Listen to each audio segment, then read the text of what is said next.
우리가 청지기로 드려야 하는 영역, 결국 그렇게 보면 우리 자신입니다. 제자로 사는 것의 가장 큰 핵심, 바로 나라는 존재가 청지기다라는 걸 깨닫고 알고 드려지는 것이지요.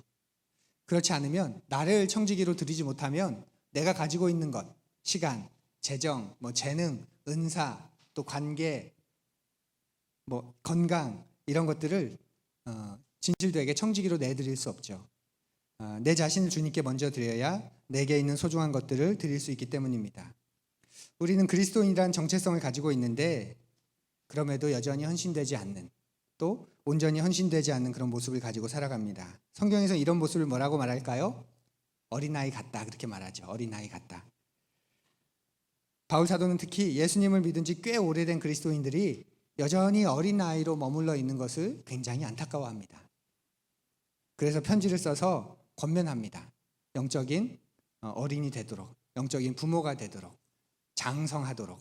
언제까지 어린아이에 머물러 있겠냐, 이젠 단단한 음식을 좀 먹어야 되지 않겠냐, 그 말씀에 대한 이해를 말하는 것이기도 하고, 또 신앙의 삶을 말하기도 합니다. 더 이상 어린아이로 머물러 있지 말아라. 이제 너희들의 삶 전부를 하나님께 드려라. 그런 말을 또 로마서에서 에둘러서 말해줍니다. 오늘 우리가 함께 살필 로마서 말씀인데요, 로마서 12장 1절과 2절 말씀입니다. 신약성경 로마서 12장 1절과 2절 말씀, 우리 설교 노트를 보면서 세번역 말씀으로 함께 한 목소리로 봉독합니다. 형제자매 여러분, 그러므로 나는 하나님의 자비하심을 힘입어 여러분에게 권합니다.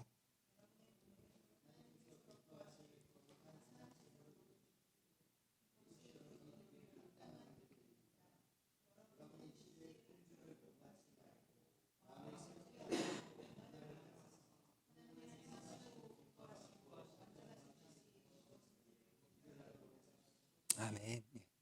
바울 사도가 어린아이 같은 모습에서 벗어나라고 강하게 권면하는 말 가운데서 우리가 중요하게 받아들이게 되는 사실이 하나 1, 2절에 나옵니다. 바로 뭐죠? 1절에 보면 여러분의 몸을 하나님께 기뻐하실 거룩한 산 제물로 드려라. 이 말에서 뭘 알 수 있죠? 우리의 몸이 중요하다라는 사실을 알 수 있습니다. 그러니 우리는 우리의 몸의 청지기로 살아야 하는 그런 부분이 있습니다. 1절을 한번 보십시오. 여러분의 몸을 하나님께서 기뻐하실 거룩한 산 제물로 드리십시오. 이것이 여러분이 드릴 합당한 예배입니다. 우리가 어떤 사람이냐면, 우리 몸을 하나님이 기뻐하시는 거룩한 산 제물로 드리는 사람입니다. 무엇을 드린다고요? 우리의 몸을. 여기서 우리의 흔한 오해를 바로잡을 수 있습니다. 현대를 살아가는 우리에게 어떤 오해가 있습니까? 특별히 신앙은 몸이 아닌 마음의 문제다, 영적인 문제다라는 오해입니다. 하나님은 우리의 중심을 보신다. 우리가 아무리 대단한 제물이나 멋진 헌신을 드린다고 해도 우리의 마음의 중심이 비어 있다면 하나님은 받지 않으신다, 전혀 기뻐하지 않으신다 생각합니다. 특히 헌금을 드릴 때 그런 마음이 가장 우리에게 위로가 되지 않습니까? 비록 요거밖에 못 드리지만, 온전하게 못 드리지만, 그래도 하나님은 이 내 마음을 받으셔. 내가 드리는 액수보다 내 진심, 내 정성을 더 기뻐하셔. 맞는 말입니다. 하나님은 그런 분입니다.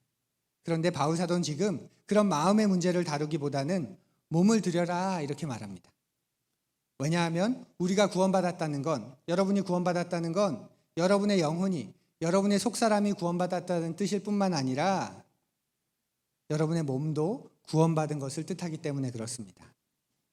왜냐하면 여러분이라는, 나라는 존재는 어떻게 구성되어 있죠?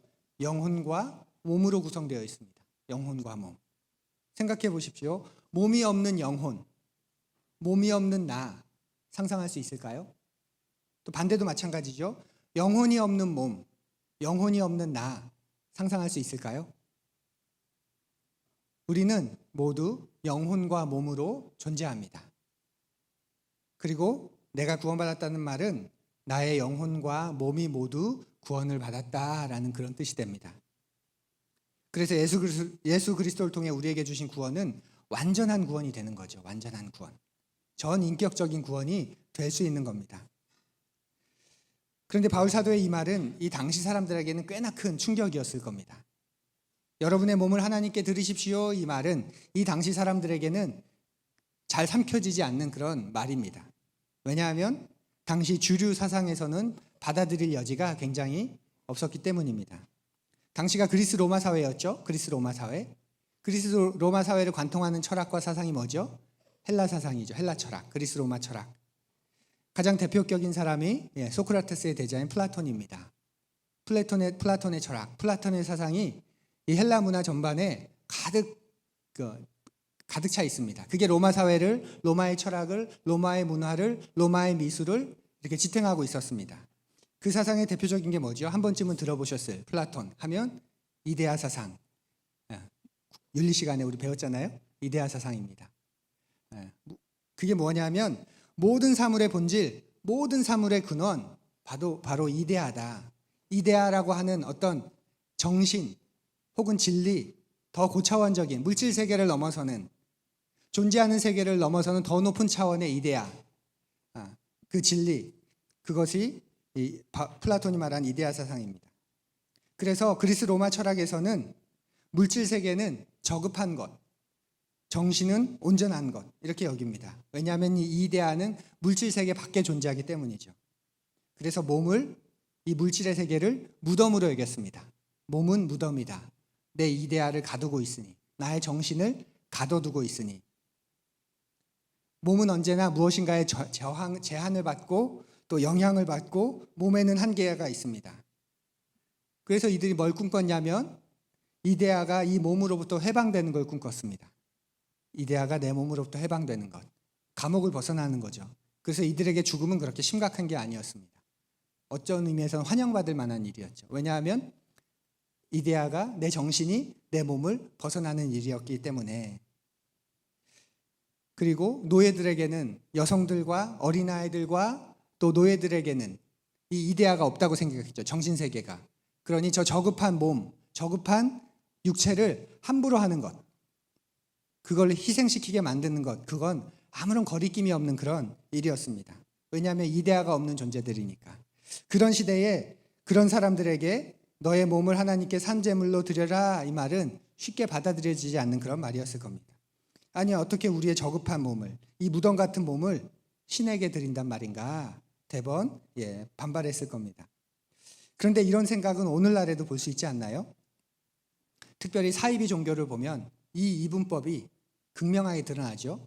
영적인 것, 정신적인 것은 굉장히 선하고 육체적인 것, 그것은 굉장히 악하고. 사이비 종교를 보면 이게 굉장히 극명하게 드러납니다. 몸은 악하다, 물질은 악하다. 하지만 영은 고귀하다, 영혼만이 영원하다. 그래서 어떡하죠? 사이비 종교에서 보면 비윤리적인, 비도덕적인, 몰상식적인 행동을 서슴없이 합니다. 가족을 버리고 가족과 절연하고 전 재산을 다 갖다 바치고 육체를 함부로 대하고 다루게 하고. 우리가 볼 수 있는 이 영적인 것, 정신적인 것은 굉장히 고상한 것이고 이 육체적인 건 굉장히 악한 것이다 라는 그런 극단적인 이분법의 그런 논리이죠. 그것보다는 덜해도 우리가 가지고 있는 동양 사상이나 동양의 신비 종교들도 몸과 정신에 대한 기본적인 그런 인식을 같이 합니다. 몸은, 이 물질은 떨어지는 것이고 이 내면, 정신은 높은 것이다 라는 거죠. 그래서 몸을 이겨내고 몸을 버려야 한다. 뭐가 있습니까? 뭐 정신 수련, 마음 수련, 이런 말들이 많이 회자되지 않습니까? 그런데 그리스도인들 가운데도 몸을 필요악으로 여기는 분들이 많습니다. 자신의 몸을 자기도 모르게 부정적으로 인식하는 거죠. 죄된 육신, 죄된 육체, 육체 욕망, 육체 욕심, 육신에 속한 정욕, 그러면서 자신의 몸과 관련된 것들을 굉장히 부정적으로 대합니다. 그래서 내가 진짜 하나님께 제대로 온전히 드려지는 건 내 육체, 내 몸이 아니라 내 영혼이다, 내 마음이다, 그렇게 생각하는 거죠. 잘못된 어린아이 같은 생각입니다. 바울의 선언을 기억하십시오. 너의 몸을 하나님께 드려라. 몸을 드리는 것, 그것이 영적인 것이다. 몸을 드리는 것, 그것이 합당한 예배다라고 말하는 이 바울의 균형, 이 바울의 선언을 우리가 기억해야 합니다. 여러분의 몸을 드리는 게 합당한 예배다라는 바울의 말은, 이 말을 메시지 성경에서는 이렇게 번역을 했습니다. 우리 앞을 보면 함께 읽어볼까요? 여러분의 매일의 삶.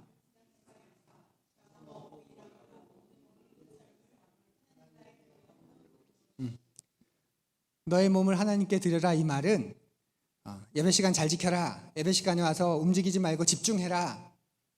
단순히 그런 뜻이 아니라 우리 몸이 살아가고 있는, 우리 몸이 활동하고 있는 우리 삶의 영역, 우리의 일상이죠. 매일의 삶. 그 삶, 자고, 먹고, 일하고, 노는 그 모든 삶을 하나님께 헌물로 드려라. 이런 뜻이라는 겁니다. 너 자신 자체가, 네 자체가 청지기로 살아라. 청지기라는 걸 기억해라. 그럴 때 네가 가지고 있는 네 삶의 부분들이 청지기로서 제대로 드려지는 거라는 말입니다. 하나님께 드려지는 우리의 삶이 합당한 예배가 되기 위해선 우리 몸을 통해서 구체적으로 활동으로 드러나야 한다는 거죠. 왜냐하면 우리는 그 누구도 몸을 떠나서 존재하지 않기 때문입니다. 생각해 보십시오. 여러분에게 몸이 없다면 내가 지금 어떻게 살고 있나 여러분이 알 수 있을까요? 몸이 없다면? 우리는 다 마음의 소리에 속아 살지 않을까요? 몸이 없다면. 내가 이런 마음을 품었으니, 내가 이런 생각을 하니, 내 지금 감정이 이러니, 그게 나야. 우리는 쉽게 그렇게 충동됩니다. 속습니다. 그런데 우리의 삶을 보면, 우리의 몸을 보면, 그렇지 않다는 것. 그게 실제 나는 어떤 게 실제 나인지 우리는 그때서야 그걸 알죠. 우리에게 몸이 없다면 여러분의 삶을 평가할 수도 없고 체크해 볼 수도 없습니다. 몸이 있기 때문에 우리가 비로소 알고 있는 거죠. 내가 바르게 살고 있나? 내가 잘못 살고 있는 건 아닌가? 이제 좀 변하고 싶다. 온전해지고 싶다. 이런 말들을 할 수 있는 건 단 하나입니다. 우리가 몸을 가지고 있기 때문에. 그 몸이 나이고 그 몸이 나의 통로이기 때문에 그렇습니다. 나의 성품을, 나의 내면을 표현하는 통로. 그래서 바울 사도가 단언하는 겁니다. 너희들의 몸을, 여러분의 몸을 하나님께 드리십시오. 라고 말이죠. 로마서 3장에서 하나님 없이 사는 사람들의 특징을 바울 사도가 말하는데 하나님 없이 사는 사람들의 특징, 바울 사도가 어떻게 말할까요? 그 증거로 몸을 가지고 말합니다. 몸의 한 부분을 지목하면서 그 몸을 통해서 나타나는 모습을 가지고 하나님 없이 사는 사람들이 이렇다. 이것이 하나님 없이 사는 사람들의 실체다. 이렇게 말합니다. 우리 그 3장의 그 부분 같이 읽어보죠. 그들의 목구멍은 열린 무덤이다.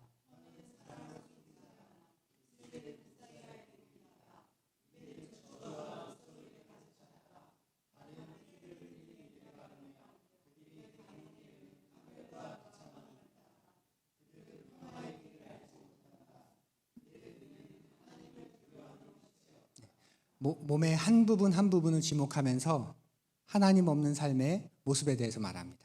결코 마음에 대해서 지금 말하고 있지 않아요. 마음의 중심이나 영혼이나 뭘 생각하냐 그런 게 아니라 그것이 드러나는 몸, 그 몸의 한 부분을 가지고 말하고 있습니다. 우리 모두 볼 수 있는 확인 가능한 몸을 통해서 하나님 없이 사는 삶이 이렇다 말하는 거죠.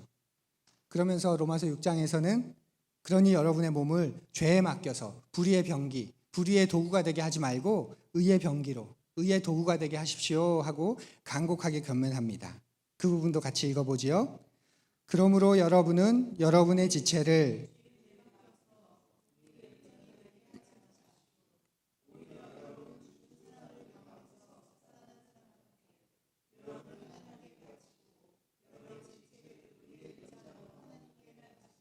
아멘. 우리는 우리 자신을, 우리의 존재를 하나님께 드려야 합니다. 그리스도인으로서 하나님께 헌신하는 삶을 살아야 합니다. 그런데 무엇을 통해서죠? 바로 여러분의 몸의 행실을 통해서, 여러분의 몸을 통해서 그것이 드러나야 합니다. 정리하면 여러분과 제가 하나님의 청지기가 되었다 이 말은 이제 우리의 몸이 주인이신 그분을 드러내야 한다 이 말과 똑같습니다. 다시요. 내가 하나님의 청지기가 되었다 이 말은 내 몸이 주인이신 그분을 드러내야 한다라는 말과 똑같습니다. 입술은 진리를 말할 수 있어야 하고 복음을 전할 수 있어야 하죠. 혀는 낙담한 사람들을 격려할 수 있어야 하고 삶 속에서 상처 입은 사람들을 위로해 줄 수 있어야 합니다. 손은 삶의 여러 가지 이유로 넘어진 사람들을 일으켜 세워줄 수 있어야 하고 우리의 팔은 외로운 사람들, 홀로 있는 사람들을 안아줄 수 있어야 합니다. 귀는 어떻습니까? 원통한 사람들, 마음이 괴로운 사람들의 말을 들어줄 수 있어야 하고, 또 감사한 이야기, 은혜 받은 이야기를 나누고 싶어하는 사람들을 감사도 들을 수 있어야 합니다. 우리의 눈은 어떻습니까? 자신들이 알건 모르건 시인하건 시인하지 않건 목자를 몰라서 방황하는 인생을 사는 사람들을 바라볼 수 있어야 하고, 찾을 수 있어야 하고, 그들을 살필 수 있어야 합니다. 이것이 내가 하나님의 내 자신, 내 존재가 하나님이가 청지기가 되었다라는 말에 바울이 말하고 있는 너의 몸을 드려라 하고 하는 말의 그런 중심의 의미입니다. 사랑하는 푸른 여러분, 여러분의 몸을 하나님이 기뻐하시는 거룩한 산 제물로 드리는 그런 삶을 살아가시기 바랍니다. 마음 정도로 그치지 마십시오. 여러분의 존재를 그저 마음 정도로, 여러분의 내면 정도로 그치면서 살지 마십시오. 그러기 위해서는 우리가 먼저 결단해야 합니다. 결단. 그게 바울 사도가 말하는 겁니다. 여러분의 몸을 하나님께서 기뻐하실 거룩한 산 제물로 드리십시오. 결단하라는 거죠. 여기서 드린다는 건 산 제물로 드려라. 여기서 드린다는 건 이제 언어적으로 보면 이런 표현이 담겨 있다고 해요. 돌이킬 수 없는, 취소할 수 없는 그런 드림. 오늘의 표현으로 하면 불가역적인, 철회할 수 없는, 법률 용어로는 추인 불가능한 드림이라는 겁니다. 드리는데 그냥 드렸다 하는 단어의 어감 안에 어떤 어감이 들어있냐면 이 드림은 돌이킬 수 없는 드림이다. 취소 불가능한 드림이다.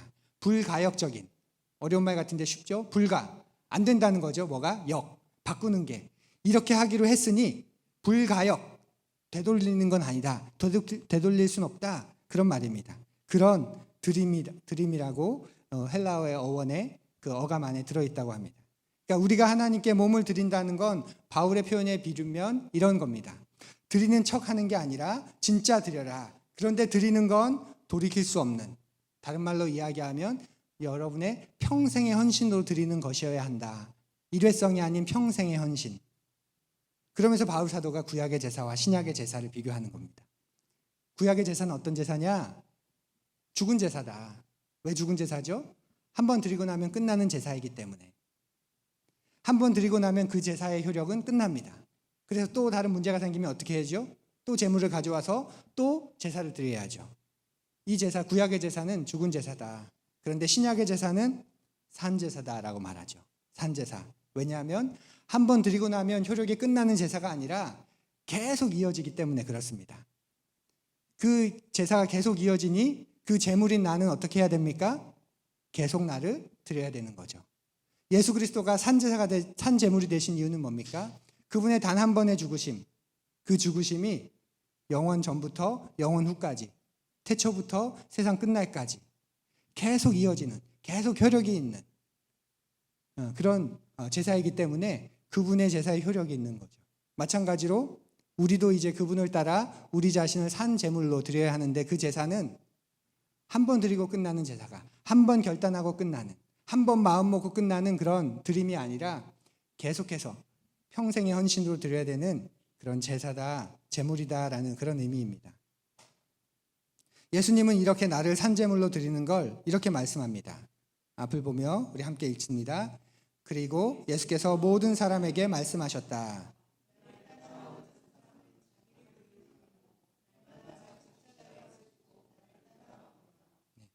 예수님의 표현입니다. 내가 산제물이 되는 건 날마다 나를 따라오는 것, 날마다 자기를 부인하는 것, 날마다 자기 십자가를 지고 살아가는 것, 평생의 헌신, 그게 산제물이 된다는 말이죠. 이것을 바울 사도가 받아들였기 때문에 바울 사도는 자기 자신에 대해서 어떤 고백을 하죠? 아주 유명한 고백. 나는 날마다 죽노라. 날마다 죽노라. 나는 그분의 산제물이다. 영원히 드려진. 그래서 나는 그분께 날마다 평생의 헌신으로 나를 내어드린다. 그러니 나는 날마다 죽는다라는 말입니다. 왜 자꾸 죽으래? 그런 정도의 논리가 아니라는 거죠. 그렇게 하나님은 우리를 있는 그대로 받으시는 분입니다. 있는 그대로 원하시는 분입니다. 그리고 그렇게 드려질 때 기뻐 받으시는 분입니다. 그래서 우리를 진짜 우리 되게 하시는 분입니다. 그런데 우리를 있는 그대로 받는다고 해서 우리가 이상하게 막 살아도 된다, 그런 말은 아니겠죠. 제사를 드릴 때 제물은 조건이 있죠. 아무거나 제물이 될 수 없고 구약의 제물은 조건이 있습니다. 그리고 예수님도 그 조건에 따라서 하나님의 독생하신 아들로 이 땅에 오셨고 흠 없는 제물로 우리를 위해 죽으셨고 산 제물이 되셨고 산 제사를 이루셨습니다. 그리고 이제 그분 앞에 우리가 드리는 살아있는 제사, 그 제사 역시도 조건이 있겠죠. 흠이 없는 제물이어야 된다. 이 말은 우리는 완벽해야 된다 그런 뜻이 아니라 우리가 있는 그대로 그분은 받아주시지만 우리의 연약함과 허물도 그대로 받아주시지만 그렇다고 해서 우리가 막 살아도 되는 건 아니다 하는 그런 긴장이 있습니다. 반복되는 죄가 있다면, 반복되는 죄의 습관이 있다면 그건 고쳐야 된다. 그럴 때 산 제물이 될 수 있다라는 말이겠죠. 우리가 연약하고 부족해서 실수할 수도 있고 범죄할 수도 있지만 그런데 그럴 때마다 그래도 내 본심은 그렇지 않아. 내 마음은 그렇지 않아. 하나님은 내 중심을 아셔. 언제까지 그러면서 자기 위로하면서 자기 착각 속에 빠져서 살아가겠냐라는 말입니다. 우리가 거룩한 산제물로 드려지기 위해서는 허물, 흠, 불완전함, 부족함 그대로 가지고 나가도 괜찮습니다. 그리고 받아주십니다. 하지만 반복되는 죄, 반복되는 죄의 습관, 그리고 계속해서 강화되고 있는 죄가 있다면, 죄의 모습이 있다면 그건 고쳐야 하는 거죠. 버려야 하는 거죠. 그렇지 않으면 받아들여지지 않습니다. 그래서 산 제물이라고 하면서 앞에 거룩한 이런 말을 붙이는 겁니다. 거룩한 산 제물. 이 말을 다른 곳에서는 바울 사도가 아까 어떻게 표현했죠? 의의 병기로 드려라. 적어도 불의의 병기로 너희 자신을 너희 몸을 드려서는 안 된다. 그러니까 소극적으로는 불의의 병기로 살아서는 안 돼. 근데 그게 다가 아니야. 세상은 죄를 안 짓고 그냥 내 마음대로 살면 되지만 그걸 아무도 트집 잡지 않지만 세상 속에서는 윤리적으로 사는 게 선택이지만 하나님 나라에서는 하나님 앞에서는 그분의 청지기로 사는 삶에서는 어떤 거죠? 불의의 병기로 사는 것 자체 그건 당연히 그렇게 살아서는 안 되는 거고 윤리적으로 사는 것, 의의 병기로 사는 것 그건 선택이 아니라 그렇게 살아야 해라고 말하는 겁니다. 그것이 삶에 합당한 예배다라고 말하는 바울의 그런 진의입니다. 진의. 그렇게 몸에 대해서 바울이 강조합니다. 그러고 끝나지 않고 동시에 2절에서는 마음을 언급하죠. 몸을 드려라 그러고 끝나지 않고 마음을 새롭게 함으로 변화를 또한 받아야 된다 이렇게 말합니다. 그 부분을 2절을 함께 읽지요. 여러분은 이 시대의 풍조를 본받지 말고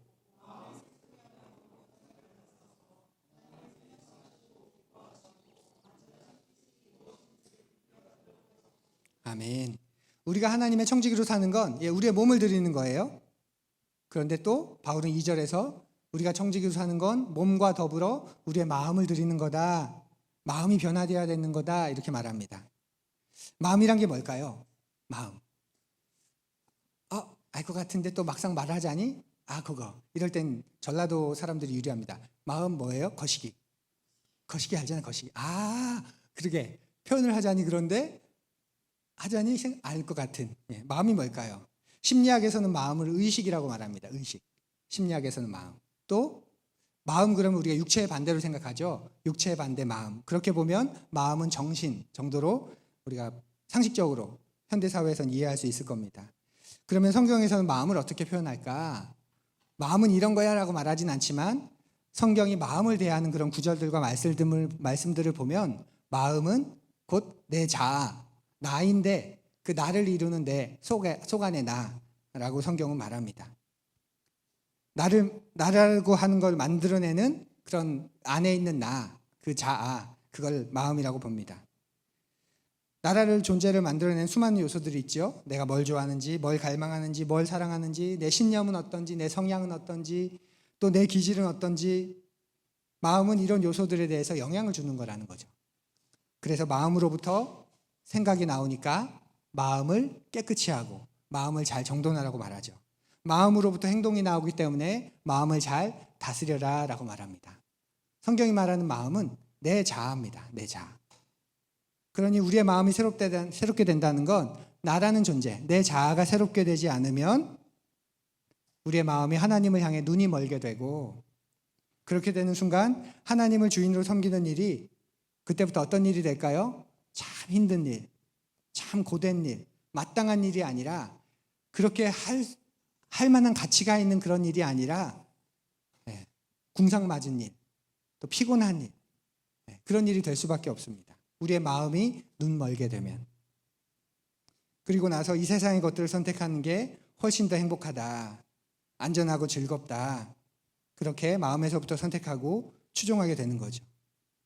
그러니 마음이 새롭게 되지 않으면 결국 하나님을 섬길 수 없게 되는 겁니다. 이 세상은 세상의 관점으로 우리의 그 마음을 설득하려고 합니다. 우리의 마음을 변화시키지 않고 계속 강화시키는데, 바로 세상의 관점으로 계속 우리의 마음을 두텁게 강화시킵니다. 그래서 우리가 물질적인 부가 중요하다는 걸 알고, 이 세상을 살면서는 꼭 성공해야 된다는 걸 알고, 저거 육체의 건강이 얼마나 중요한지, 우리가 그걸 되게 의미 있고 아주 가치 있게 높게 여기는 이유가 뭔가요? 세상의 관점이 우리 마음에 그렇게 설득되고 압도하고 있기 때문에 그렇죠. 근데 거기까지입니다. 이 세상은 영원한 세상에 대해서는 말하지 않아요. 영원한 나라에 대해서는 이 세상은 가르치지 않아요. 그래서 우리조차도 이 영원한 세상에 대한 인식 없이 살 때가 얼마나 많이 있습니까? 이 세상에서 사는 날이 마치 영원할 것처럼, 내가 지금 누리고 있는 이 기반과 토대가 영원할 것처럼, 사라지지 않을 것처럼, 우리의 젊음이, 우리의 인생의 그 왕성한 시간이 영원히 사라지지 않을 것처럼 그렇게 생각하며 삽니다. 그래서 나이 들어가는 걸 비참한 거라고 생각하고 수치스러운 거라 생각하죠. 왜냐하면 그건 생산성이 떨어지는 나이고 효율성이 떨어지는 거니까. 이런 것들을 우리가 다 어디서 배운 건가요? 성경입니까? 아니죠. 세상이죠. 노화방지라는 말 많이 들어보시죠? 노화방지. 화장품 사면 거기 꼭 한 줄 있잖아요. 노화방지. 내 피부를 탱탱하게 하고 주름을 막아주고, 그래서 탄력 있게 해주고, 너무 좋은 일이죠. 나를 가꾸는, 관리하는 아름다운 일입니다. 장려할 만한, 추천할 만한. 그런데 노화방지를 영어로 뭐라는 줄 아세요? 노화방지를 영어로 안티에이징이라고 합니다. 안티에이징. 적그리스도를 뭐라고 하죠? 안티크라이스트. 나를 반대하는 최악의 사람, 최악의 반대를 뭐라고 해요? 저 사람 뭐라고 그러죠? 내 안티야. 우리에게 나이 들어간다는 게, 에이징, 나이 들어간다는 게 진짜 안티해야 할 만한 일일까요? 60이 60처럼 보이는 게, 70이 70처럼 보이는 게, 그게 진짜 저주일까요? 부끄러운 일일까요? 나를 관리하고, 나를 가꾸고, 나의 내면의 아름다움을 외면의 아름다움으로 이렇게 포장하는 건, 또 우리가 관계 속에 있기 때문에 그 관계 속에서 남에게 호감을 줄 수 있도록 우리를 이렇게 치장하고 가꾸는 것은 너무 아름다운 일입니다. 그리고 그건 장려할 만한 일입니다. 그런데 그 동기가 노화방지라는 말이 있는 것처럼 흰머리가 있는 게, 주름이 늘어나는 게, 쭈글쭈글해지는 게, 나이 들어가는 게, 그거 자체가 비참한 것이다, 그런 생각으로 한다면, 그런 세상의 가치관으로 한다면 그건 너무 불행한 거죠. 불행한 것. 성형이 이제는 일상적인 일이고 대수롭지 않은 일이죠. 그런데 성형 수술을 영어로 뭐라고 하는 줄 아세요? 플라스틱 서저리라고 하죠. 성형 수술, 그러면 내가 좀 아름다워지는 것, 그 정도로 받아들이는데, 노골적으로는 뭡니까? 성형 수술이 내 몸에, 내 얼굴에 플라스틱을 집어넣는 것. 또 세상은 죽음을 부정한 것으로 여깁니다. 죽음이 저 멀리 있다고 가르칩니다.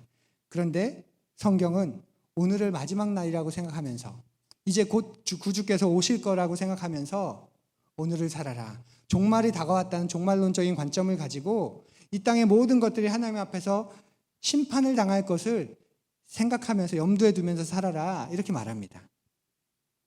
그래서 오늘의 삶을 지금 당장 부르셔도 부끄러움이 없도록 최선을 다해 살라는 게 거기서 나오는 거죠.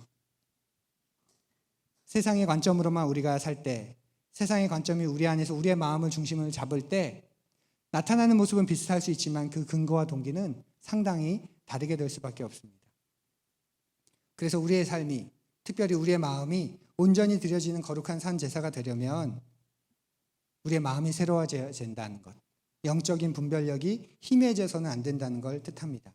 우리의 마음이 계속 새로워져야 되는 거죠. 이것은 성령님께서 도우시는 일입니다. 성령님을, 여러분과 저의 마음은 성령님께서는 계속 새롭게 하시는 일이기 때문입니다. 그래서 우리가 하나님의 뜻을 분별할 수 있는 거죠. 하나님의 마음을 알아차릴 수 있는 거죠. 여러분과 저의 마음을 성령님께서 평생을 만져주셔야 되는 그런 영역이 되는 겁니다. 그러기 위해서 우리가 하나님의 말씀 앞에 있어야 되는 거죠. 하나님의 뜻이 무엇인지 분별할 수 있으려면 우리가 하나님의 말씀 안에 있어야 되는 겁니다. 그래서 규칙적으로 말씀을 읽고 성령님의 인도하심을 구하고 하나님의 마음을 알아가는 일은 청지기 삶의 절대적인 부분입니다. 이게 중단되면 여러분의 마음에 때가 끼게 됩니다. 때가. 먼지가 앉는 거죠. 그럼 어떻게 돼요? 우리의 마음이 희미해지게 되죠.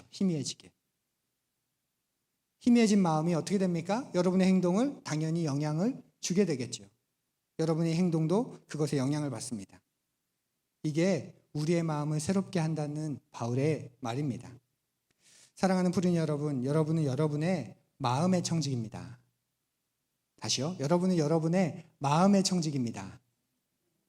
하나님은 여러분에게 생각하는 능력을 주셨어요. 이 능력을 소홀히 대하지 마십시오. 우리에게 필요한 건 생각을 하지 않는 게 아니라 생각을 제대로 하는 겁니다. 생각을 제대로. 마음이 새롭게 돼서 생각을 제대로 하는 겁니다. 그래서 선택해야 하는 걸 선택하고 그걸 따르는 거죠. 그런데 세상은 여러분을 로봇으로 만들죠. 생각하지 않게 만듭니다. 생각은 내가 다 했고 내가 다 할 거니까 그냥 내 가르침, 내 지침 그것만 따라. 이게 세상 아닌가요? 그래서 뭔가를 다른 삶을 더 높은 가치를 생각하려고 하면 어떠죠? 세상은 두려움을 줍니다. 그러다 안 되면 어떡하려고. 그러다가 실체가 없으면 어떡하려고. 또 불안감을 증폭시킵니다. 그리고 최악의 상황을 제시하면서 생각의 힘을 없앱니다. 그냥 이대로만 가. 다 이렇게 살아. 그냥 이렇게 가. 다 이렇게 가는 거야. 그런 건 몰라. 그런 건 없는 거야. 과학자들이 다 얘기하잖아. 유사이래로 역사가 다 말하잖아. 그러면서 그냥 앞으로 가라고만 합니다. 하나님은 우리가 하나님 앞에서도 로봇이 아닌 청지기로 반응하라고 합니다. 생각해 보세요. 하나님 앞에서 로봇이 편할까요? 청지기가 편할까요? 우리의 경험에 비추 로봇이 편하지 않아요. 그냥 하라면 하고 잘해라 그러면 잘하고 얼마나 편합니까? 근데 하나님은 우리를 로봇이 아닌 청지기로 세우셨습니다. 그래서 청지기의 삶은 내 자신에게서 시작해서 내 자신에게로 완성되고 그 청지기는 그의 몸과 그의 마음을 하나님 앞에 드리고 새롭게 하면서 계속해서 자신을 드리는 그 산 제물로 자신을 드리는 삶을 평생에 걸쳐 살아가는 거죠. 우리는 우리 몸의 청지기, 우리 마음의 청지기입니다. 그래서 몸의 기준을 바꿔야 하고 마음의 기준을 바꿔야 합니다. 여러분의 몸의 습관을 바꿔야 하고 마음의 습관을 바꿔야 합니다. 청지기 주제를 다루면서 시간에 대한 이야기, 재물에 대한 이야기를 했죠.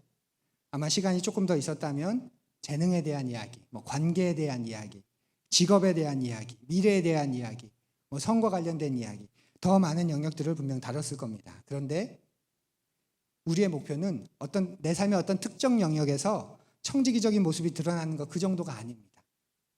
우리의 삶 전체가, 우리의 삶 전부가 삶으로 하나님께 드려지는 그런 청지기가 되는 것, 그게 우리의 바람이고 소망입니다.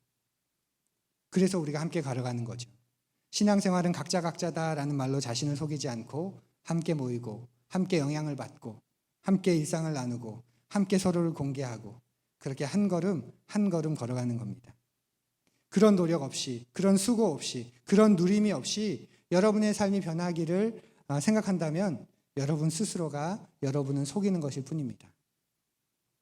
우리에게 영향을 주는 건 두 가지밖에 없습니다. 이 세상의 영향을 받거나 하나님의 영향을 받거나. 다른 어떤 하나를 선택하면 다른 하나는 멀어집니다. 아닌데요? 저는 그래도 둘 다 선택했는데요. 그건 뭐죠? 세상을 선택한 거죠. 왜냐하면 하나님은 하나님을 선택해라 하지 않고 여호와 너의 하나님만 선택해라 했죠. 그 하나님만 선택하든지 세상을 선택하든지. 하나를 선택하면 하나는 멀어집니다. 둘 다 선택했다면 하나님만 선택하지 않은 것이기에 그건 결국 하나님 외에 다른 것을 선택한 것과 별반 다르지 않습니다. 우리에게는 그렇게 중립지대는 없습니다. 하나님을 통해서 계속 내 마음이 선명해지고 또 더 명확해지고 그렇게 가든지 아니면 먼지가 껴서 때가 껴서 뿌여지든지 우리에겐 그 두 삶밖에 없는 거죠. 사랑하는 푸른 여러분, 우리 자신을 청지기로 드리며 바울 사도의 권면을 기억하십시오. 여러분의 몸을, 여러분의 마음을 하나님께 드려지는 최고의 제물, 최상의 제물이 되게 하십시오. 그렇게 여러분을 들으시기 바랍니다. 그럴 때 내가 청지기임을, 내가 주인이 아님을 진정으로 기뻐할 수 있고, 그래서 청지기여서 행복하다. 내 인생의 주인이 계셔서 참 행복하다. 그 주인이 내 삶을 보고 계셔 주셔서 위로가 된다. 그런 삶을 누리게 되실 겁니다. 8월 한 달 우리 삶에 청지기 영역들뿐만 아니라 우리가 청지기로 하나님 앞에 온전하게 되는 그런 시간 되기를 바랍니다. 메시지 성경을 따라 오늘 말씀